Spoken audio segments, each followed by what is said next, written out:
describe this movie in one sentence, it would be Ed and Lorraine's family featuring a haunting. And you know what? I did not have high expectations really going into this. I did not. But at least we went from a fine movie with the third one to a decent run-of-the-mill horror movie with the fourth installment, which is a step up. So we got some of those problems fixed, but there's still some that face that problem. Now, this tells the story of Ed and Lorraine facing a case that they ran away from in 1964, dealing with it now in 1986. Now, going right into the pros, I like how they put Judy in the story. I like the intro and how that really kind of ties together and why Ed and Lorraine are the way they are when it comes to Judy and her involvement with this case. I also like the relationships between the family. It was refreshing to see after the first one, especially the two sisters' relationship. That's very real, to make fun of your sister, but, you know, be the one to help them with the solution. I like that. There was also some good lighthearted moments in this movie as well. I say moments because it wasn't the majority of the film, but there were some moments, especially towards the end. And I actually do like how it ended. I think it ended on a really sweet note with how Ed and Lorraine, but it definitely, at some moments, felt not so great. And I do think the acting was fine. I don't have any complaints about the acting here either. And this movie was shot well, was fine. So that's really where the pros end, which is enough for just a generic movie. But we're talking about a Conjuring movie here. So going right into my mixed, Annabelle's in this.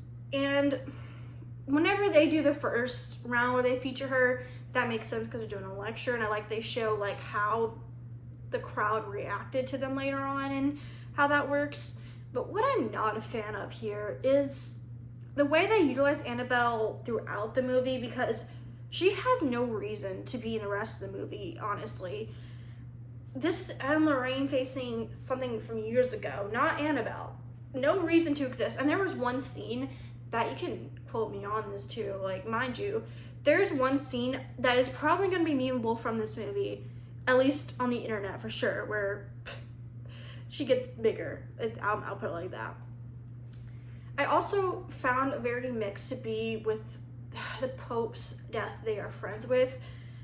And listen, could it be because I wasn't a totally big fan of the sequence that we got? Yes, I think they could have done that better. But ultimately it is a mix because the way they involved that with the story and Judy, and just the way, I just wasn't a big fan of how they played that whole scene out, if I'm being completely honest. I'm also really big mixed here on the length of the movie. Now, it was entertaining enough, but not entertaining enough to be 2 hours and 15 minutes. And this did not find an equal balance between, this movie had two plots going on for me here. We have Ed and Lorraine stuff and the haunting. They did not find a balance in this movie enough for that. So that's why I said it felt like there was little of the haunting and more of Ed and Lorraine, which I understand if that's the point of the movie they're going for, and I kind of got that vibe maybe there, but I wish they did more with the case. And especially going back to the Annabelle bit, there was one thing I was like, why would you not utilize something from the case? Why would you utilize her? There was an equal balance here.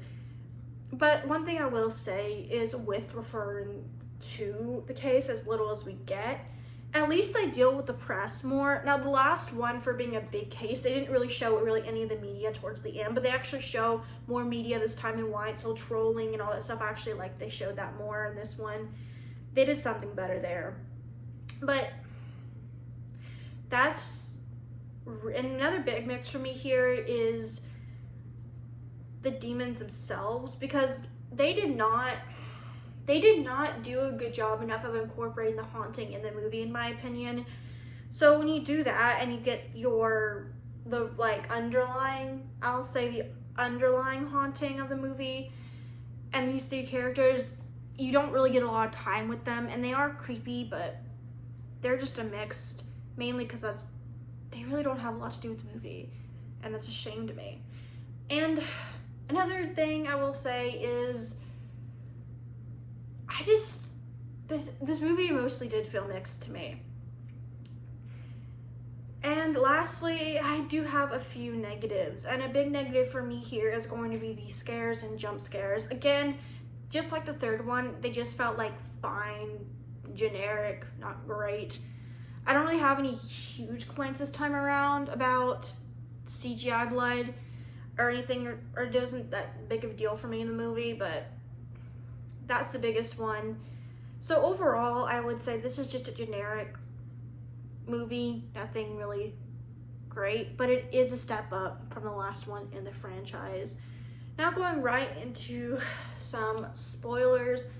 One thing I did say before was the Annabelle part, and I was fine with them utilizing the Annabelle bit in the beginning as the case and showing the little room. Actually, like, they did that, but the way they utilize Annabelle by just having her more throughout the movie, which you know she really can't get out, and then you have more Annabelle and the big scene where Annabelle kind of gets big. I'm like, that's gonna be meaningful from this movie probably, but still, I'm like, they had no use for Annabelle in this, and just felt like they were trying to push Annabelle in this movie. I'm like, don't try to push Annabelle in this movie. Like, I understand that's like a big case, and they're trying to connect like a Warren and an Annabelle thing, but like, she felt like really pushing.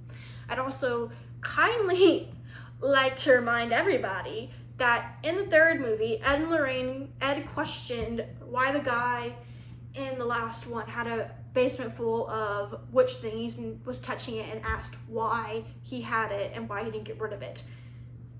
But in this movie, Judy's fiance asked him why he didn't get rid of it, and he felt like it was safer. So I understand that's so small, but like, hypocrite a little bit, guys. So, and with Judy and her fiance, that was a sweet ending, especially towards the end where she gets married and you see that was a really sweet scene. And especially the bond between the mom and Judy I really liked, and Judy's character. I think she played a good role in here, honestly. And that's kind of really the big spoilers, because like I said before, this is just a really generic movie, but to me, it's a step up from the last one. It just felt like, and it was definitely too long, but overall, this movie was just generic, and it's a shame, but you know what? It had some good bits about it. So comment down below what you think of The Conjuring: The Last Rites, and if you had a better time with it than I did, or what you think of how things went. And before, if you guys are gonna go see it, they do have a little end scene of like what happens and real like photos and videos and stuff towards the end, so that's there too. Alright, so I'll see you guys soon with a ranking of all the 4 Conjuring films officially in the universe.